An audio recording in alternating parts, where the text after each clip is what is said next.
January 17th, 1940. The North Atlantic. The sky was the color of wet slate, pressing down on the black water like the lid of a coffin. Wind tore across the deck of the German supply ship Altmark, carrying with it the taste of salt and diesel and something else. Something that smelled like confinement, like fear trapped in steel.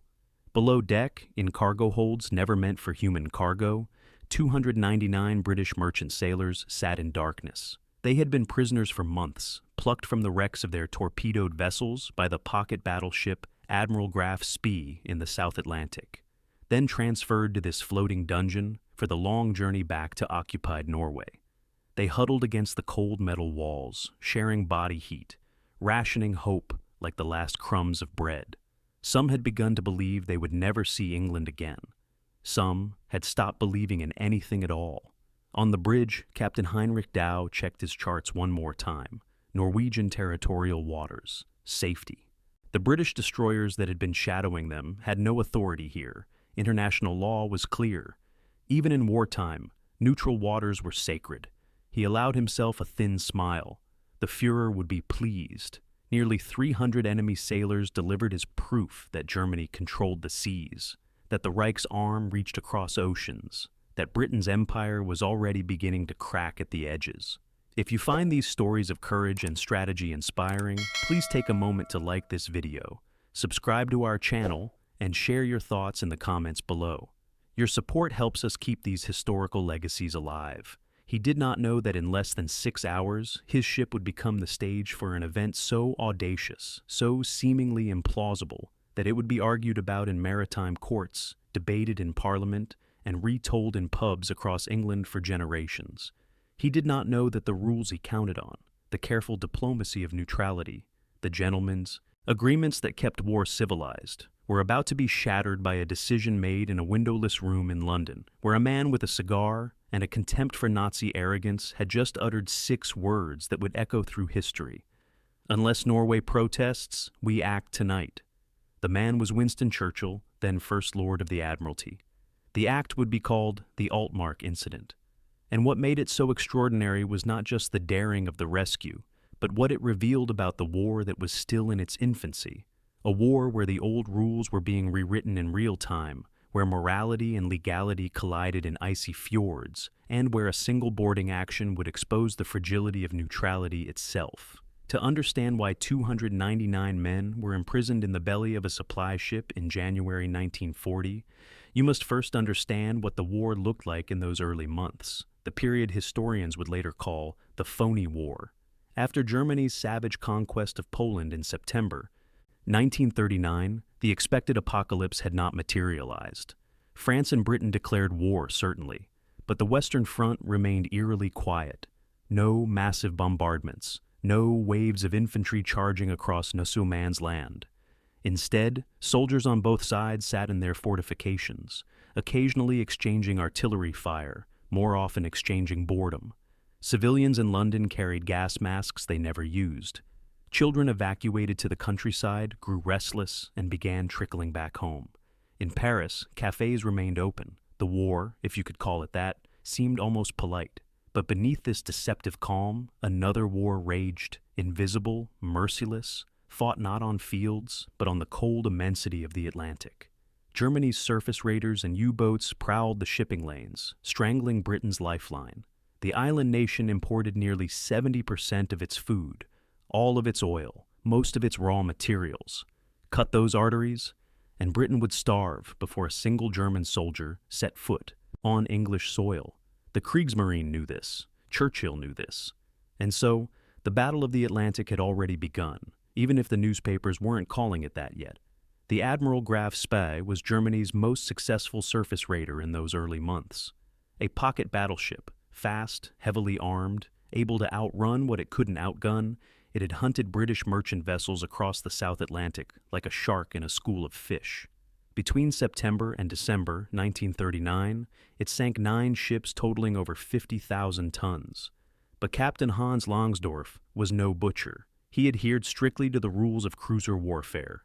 He radioed warnings, allowed crews to abandon ship, took prisoners aboard rather than leaving them to drown. His prisoners were treated well, given medical care, fed from the same stores as the German crew. Langsdorff was an officer of the old school, a man who believed that even in war, there were lines you did not cross. But prisoners were a problem. The Graf Spee was a warship, not a transport. As the number of captured British sailors grew, Langsdorff arranged to transfer them to the Altmark, a fleet tanker that had been refueling his ship throughout its raiding cruise. The Altmark was lightly armed, designed to carry oil, not men. Its cargo holds were converted into makeshift prisons, dark, cold, ventilated by a few small hatches, furnished with nothing but wooden bunks and the stench of unwashed bodies. For the British sailors locked inside, the conditions were medieval. They received minimal food, no exercise, no sunlight. Guards patrolled above with rifles. Some prisoners fell ill. All of them lost weight. All of them lost hope. Then came December 13th, 1939, the Battle of the River Plate. 3 British cruisers cornered the Graf Spee off the coast of Uruguay. In the ensuing firefight, the German ship was damaged but still combat-capable. Langsdorff limped into Montevideo harbor, believing he could make repairs and slip back to sea. But diplomatic pressure and intelligence reports, some real, some fabricated by the British, convinced him he was surrounded. Rather than risk his crew in a suicidal battle, rather than allow his ship to be captured, Langsdorff scuttled the Graf Spee in the estuary. 3 days later, he shot himself in a hotel room, wrapped in the old Imperial German naval ensign, unable to live with what he saw as failure. The Graf Spee was gone, but the Altmark had slipped away during the confusion, carrying its cargo of prisoners north, hoping to reach Germany via the long route around Iceland and down through Norwegian waters. For 2 months, the ship played cat and mouse with British patrols, zigzagging through the North Atlantic, rationing fuel, avoiding contact. The prisoners below knew nothing of the Graf Spee's fate. They knew only darkness and cold and the gnawing certainty that they were being taken to Germany, to prison camps, perhaps to execution. By mid-January, the Altmark had nearly made it. Norwegian waters, neutral territory. Under international law, a belligerent warship could pass through neutral waters if it did so expeditiously and did not use the neutral nation's ports for military advantage. The Altmark was technically a supply ship, not a warship. Captain Dow was confident. The Norwegians had inspected his ship twice already and found nothing amiss, or at least nothing they were willing to challenge. The prisoners had been ordered silent, threatened with violence if they made noise during inspections. The Norwegian officers had looked around, accepted Dow's assurances, and let him pass. But British intelligence knew the Altmark was there. Reconnaissance planes had spotted it. Agents in Norway had sent coded messages, and Churchill, never a man to let legal niceties interfere with operational necessity, ordered the Royal Navy to act. Captain Philip Vian, commanding the destroyer HMS Cossack, was given clear instructions. Find the Altmark, board it, and rescue the prisoners. The fact that this would violate Norwegian neutrality was acknowledged and dismissed. Churchill's reasoning was simple. Norway was either unwilling or unable to enforce its own neutrality. If the Norwegians allowed a German ship carrying British prisoners to transit their waters unmolested, then they had already compromised their neutrality. Britain was simply correcting the situation. It was, in legal terms, dubious. In moral terms, it was defensible. In practical terms, it was brilliant politics. Churchill understood that the British public, weary of the phony war's inaction, hungry for a victory however small, would rally behind a daring rescue. He understood that legalistic hand-wringing would be drowned out by the sight of emaciated British sailors stumbling off a German ship into the arms of the Royal Navy.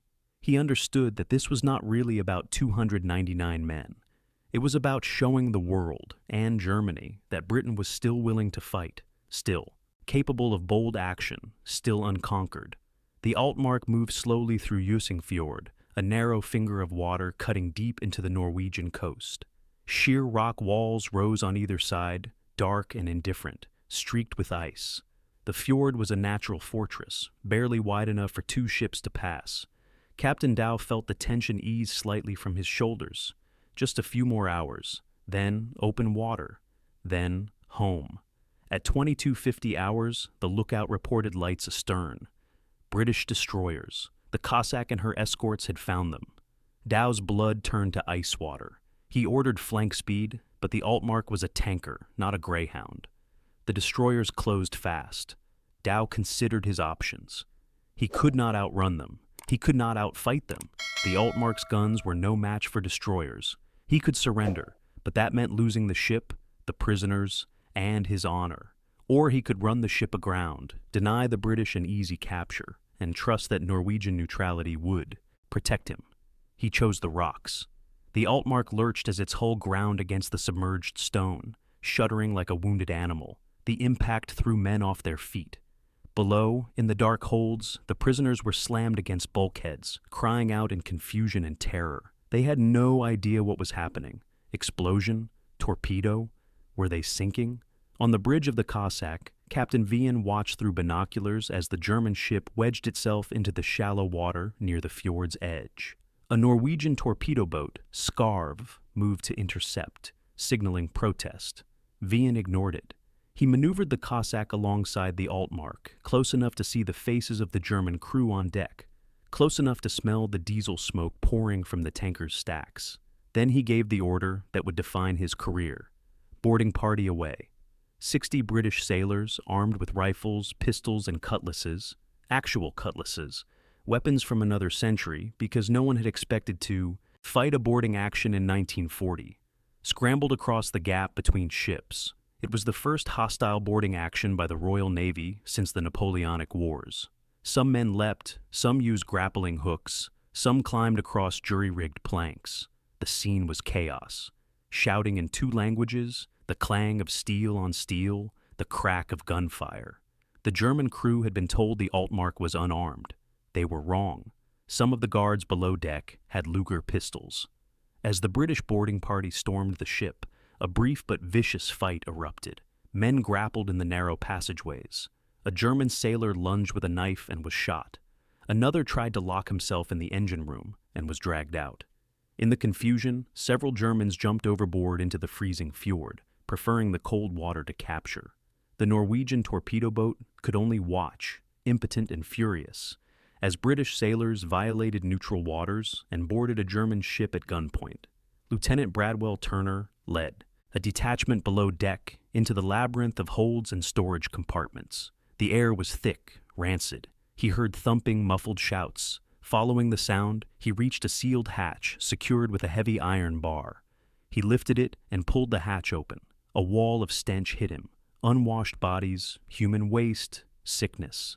Then faces appeared in the dim light, gaunt, bearded, hollow-eyed, staring up at him like men surfacing from a grave. Turner shouted the words that would become legend. "Any British down there?" The response was a roar, a ragged, primal roar of joy and disbelief. Men screamed, wept, grabbed at the ladder, trampled each other in their desperation to climb up into the light. Some were so weak they had to be carried. Others stumbled onto the deck and fell to their knees, gasping, laughing, sobbing. One man kissed the deck of the Cossack. Another simply stood in the cold air, face turned to the night sky, silent tears streaming down his cheeks. 299 British sailors were pulled from the Altmark that night. Not one was left behind. The German crew, disarmed and humiliated, watched in silence. Captain Dow would later claim the British had committed piracy, violated international law, endangered Norwegian neutrality. He was technically correct. Legally, the boarding of the Altmark was indefensible. But history is not written by lawyers. When the story broke in the British press, it was a sensation. The Daily Mail called it the most daring rescue of the war. The Times praised Wien's decisive action in the finest traditions of the Royal Navy. Newsreels showed the emaciated prisoners stumbling off trains in England, reunited with families who had thought them lost. The public, starved for good news after months of stalemate, devoured the story. Churchill, who had ordered the operation, basked in the acclaim. In Parliament, he defended the action with characteristic bluntness. When a ship carrying British prisoners is found in neutral waters, and the neutral nation either cannot or will not release them, then Britain has not only the right, but the duty to act. Norway was less enthused. The government in Oslo filed a formal protest, calling the boarding a flagrant violation of Norwegian sovereignty. Germany seized the opportunity to paint Britain as a lawless aggressor, contemptuous of neutral rights. Goebbels' propaganda machine churned out editorials accusing the Royal Navy of piracy, of treating international law as a joke. In Berlin, naval officers studied the incident carefully. If Britain was willing to violate Norwegian neutrality to rescue prisoners, what else might they be willing to do? The answer would come 2 months later, when Germany invaded Norway in April 1940, citing the Altmark incident as proof that Norway's neutrality had already been compromised. But in the winter of 1940, none of that had happened yet. In those cold weeks after the rescue, what stood out was the sheer audacity of it, the willingness of one nation to risk diplomatic crisis, to bend or break the rules, to act when action seemed necessary. And for the 299 men pulled from the darkness, the legal debates were irrelevant. They had been saved. They had come home. Years later, historians would argue about the Altmark incident. Some saw it as Churchill's finest hour, a bold stroke that lifted British morale when it was needed most. Others saw it as a reckless gamble that contributed to the German invasion of Norway, which cost thousands of lives and left Scandinavia under Nazi occupation for 5 years. Both views are partially true. History is rarely simple. But there is another layer to this story, one that reveals something deeper about the nature of disbelief itself. The reason this incident continues to sound, even today, almost too extraordinary to be real. Consider what the men aboard the Altmark expected. The German crew believed they were safe. They had international law on their side. They had been inspected by Norwegian authorities and cleared to pass. They were hours away from home waters. They expected that the British, bound by the same legal framework that governed all civilized nations, would protest diplomatically, but ultimately do nothing. That was how wars were fought among gentlemen. That was the established order. The British prisoners expected death or captivity. They had been locked in darkness for months. Some had convinced themselves they would be executed to avoid the embarrassment of prison camps. Others believed they would simply disappear, lost at sea, their families never knowing what happened. They expected that the mechanisms of war, implacable, bureaucratic, indifferent, would grind them into dust. That was what war did to ordinary men. Both groups were wrong. What they encountered instead was something that defied expectation. A decision made not by committee or protocol, but by a single will, acting on moral conviction rather than legal certainty. Churchill did not wait for lawyers to draft memos. He did not convene a panel to study the implications. He looked at the situation, British sailors imprisoned by Germans, sheltered by the technicality of neutral waters, and decided that the law, in this case, was an ass. He ordered the rescue, consequences be damned. This is why the story sounds fake, because it involves a level of decisiveness, of individual agency, that seems almost quaint in an age of institutional warfare. Modern conflicts are fought with drones and algorithms, with lawyers embedded in command centers, with rules of engagement thicker than phone books. The idea that a single official could order a warship to violate neutral territory and board an enemy vessel at gunpoint, without waiting for approval from a dozen committees, without filing the proper paperwork, without calculating the political fallout, seems almost fantastical. But it happened, and it worked. The German crew aboard the Altmark did not expect the British to act so boldly because they assumed their enemies were bound by the same cautious bureaucracy that governed the Wehrmacht. The British prisoners did not expect rescue because they had lost faith in the possibility of individual action mattering in the vast machinery of war. Both underestimated the power of one man's refusal to accept the unacceptable. There is a symbolic object that runs through this story, though it is not food or a weapon. It is the iron bar that sealed the hatch above the prisoners. That bar represented everything the men in the hold had come to believe about their fate. It was heavy, immovable, locked from the outside. It represented the weight of bureaucracy, the indifference of systems, the impossibility of escape. It was the physical manifestation of despair. When Lieutenant Turner lifted that bar, he did more than open a hatch. He broke the logic of inevitability. He proved that locks could be opened, that bars could be lifted, that the mechanisms of oppression were not, in fact, immovable. The men who climbed out of that hold did not just escape imprisonment. They escaped the belief that imprisonment was their destiny. And that is the deeper truth the Altmark incident reveals, that the most powerful prisons are the ones we build in our minds. the ones constructed from assumptions about what is possible and what is not. The German crew assumed the British were too civilized to violate neutrality. The British prisoners assumed they were too insignificant to be worth rescuing. Both were caged by belief. Churchill, for all his faults, and they were many, understood that wars are not won by those who follow the rules most carefully, but by those who understand which rules matter and which do not. He understood that international law, for all its elegant formality, was ultimately a fiction upheld only so long as it served the interests of the powerful. When it ceased to serve those interests, it could be ignored. Germany had already demonstrated this in Poland. Churchill simply applied the same logic in reverse. This is not a comfortable truth. It suggests that the order we depend on, the treaties, the conventions, the carefully negotiated agreements that prevent war from devolving into total barbarism, is thinner than we like to believe. It suggests that morality and legality are not the same thing, and that sometimes they point in opposite directions. But it is also a liberating truth, because if the rules are not absolute, if they can be broken when breaking them is right, then we are not prisoners of the system. We retain agency. We can act. In the decades after the war, several of the rescued sailors were interviewed about their experience. They spoke of the moment the hatch opened, the light spilling down into the darkness, the voice calling out in English. For many of them, it was the defining moment of their lives, not because they had been rescued, though that mattered enormously, but because they had been reminded that they mattered, that someone, somewhere, had decided they were worth the risk, that the world had not forgotten them. One sailor, Joseph Sullivan, described it this way: "We'd given up, you see, not on living, we still wanted to live, but on mattering. We thought we'd become just numbers, statistics, men who'd be listed as missing and then forgotten. And then that hatch opened, and someone was calling our names, and suddenly we weren't numbers anymore. We were men again." That transformation, from number back to man, is at the heart of why the Altmark incident resonates. It is a story about systems and individuals, about the cold machinery of war and the warm defiance of human will. It is a story about how quickly we can be reduced to cargo, and how quickly we can be restored to humanity. It is also a story about the fragility of rules.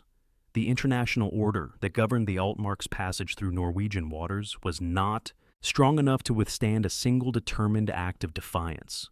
The diplomatic protests that followed the boarding amounted to nothing.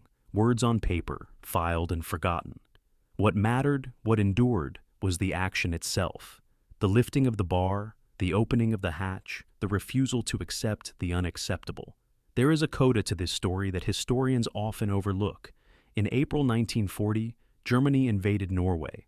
The official justification included the Altmark incident. Britain's violation of Norwegian neutrality proved, the Germans claimed, that Norway could not protect its own sovereignty, and therefore required German protection. It was a cynical argument, but it served its purpose.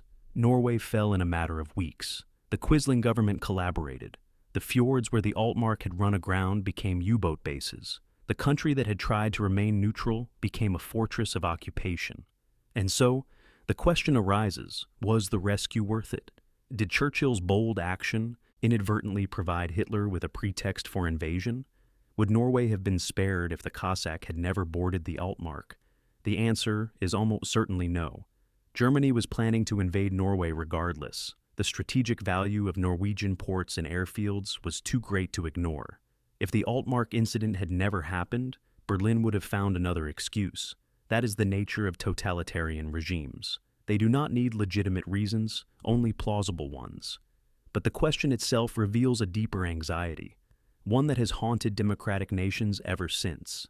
The fear that acting boldly will provide dictators with justification for their crimes. It is the anxiety that paralyzes, that turns every decision into a committee meeting, that replaces moral clarity with this procedural dithering. It is the voice that whispers, if we act, we might make things worse. Better to do nothing. Churchill rejected that voice. He understood that inaction has consequences just as action does, and that the moral burden of leaving 299 men to rot in a German prison camp was greater than the diplomatic inconvenience of violating Norwegian waters. He understood that history judges not just what you do, but what you fail to do. This does not mean Churchill was always right. He made catastrophic mistakes, Gallipoli, the Bengal famine, his obstinate defense of empire. But in the winter of 1940, faced with a clear choice between legal propriety and moral necessity, he chose the latter. And 299 men lived because of it. The Altmark itself survived the war, though not in the service of Germany. After being repaired, it was rechristened the Uckermark and served as a supply ship in the Pacific, refueling Japanese and German vessels, raiding Allied shipping. In November 1942, while moored in Yokohama Harbor, it suffered a catastrophic explosion. Fuel vapors ignited while the crew was transferring munitions. The ship burned for days, taking dozens of lives with it. Those who believe in poetic justice might note that the vessel which had imprisoned so many ended its days as a floating pyre, consumed by the very machinery of war it had served. Captain Dow survived the boarding action and was repatriated to Germany, where he faced no charges. The German Navy considered him blameless, a victim of British aggression. He spent the rest of the war in administrative posts and vanished into obscurity after 1945. Captain Vian, by contrast, became one of Britain's most celebrated naval officers. He commanded escorts during the hunt for the Bismarck, led destroyer flotillas in the Mediterranean, and eventually rose to the rank of admiral. The Altmark incident remained the achievement he was most proud of, the action that defined him not just as a tactician, but as a man willing to risk everything for principle.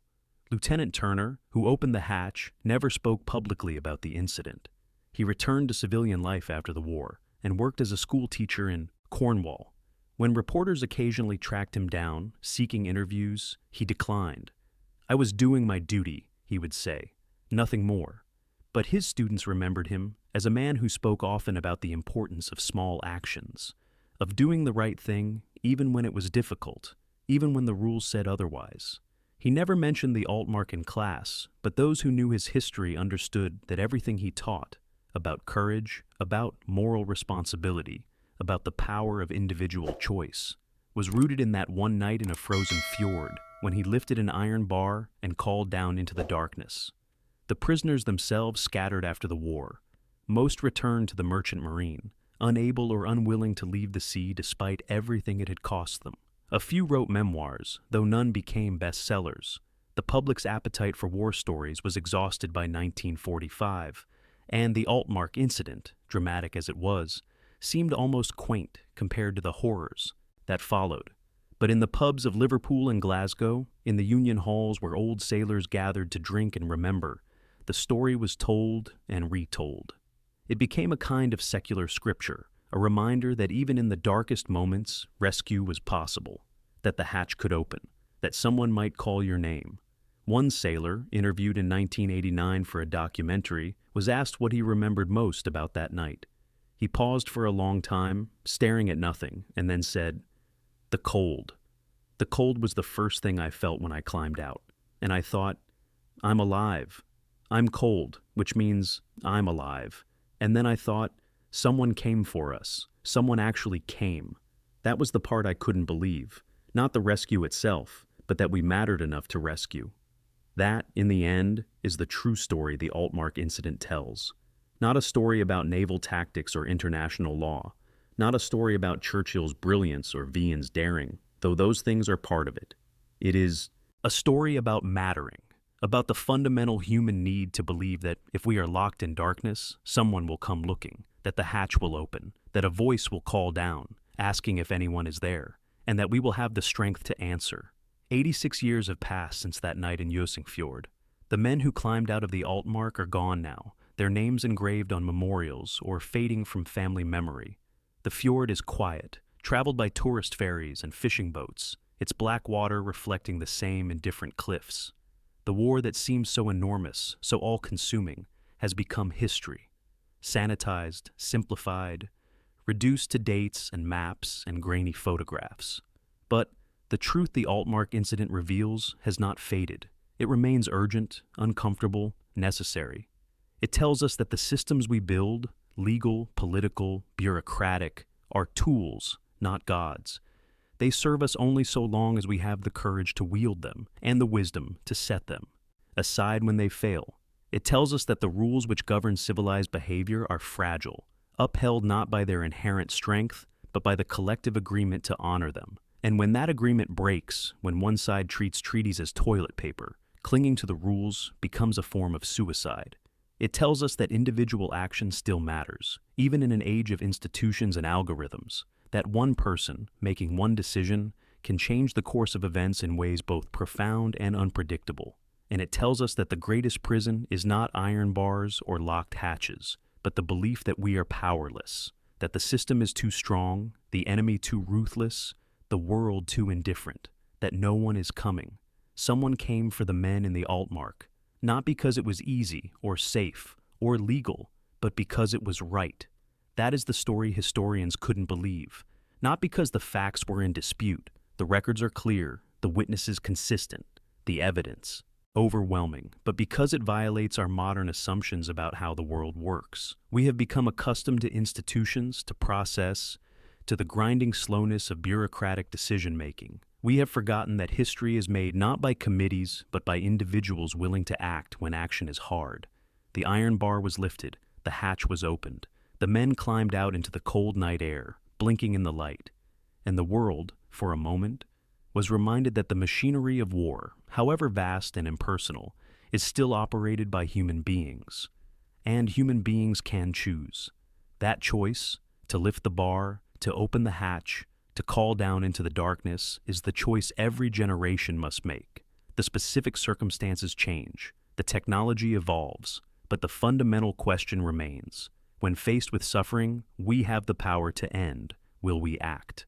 Or will we hide behind rules, behind process, behind the comfortable fiction that someone else will handle it? The men of the Cossack chose to act, and because they did, 299 men came home.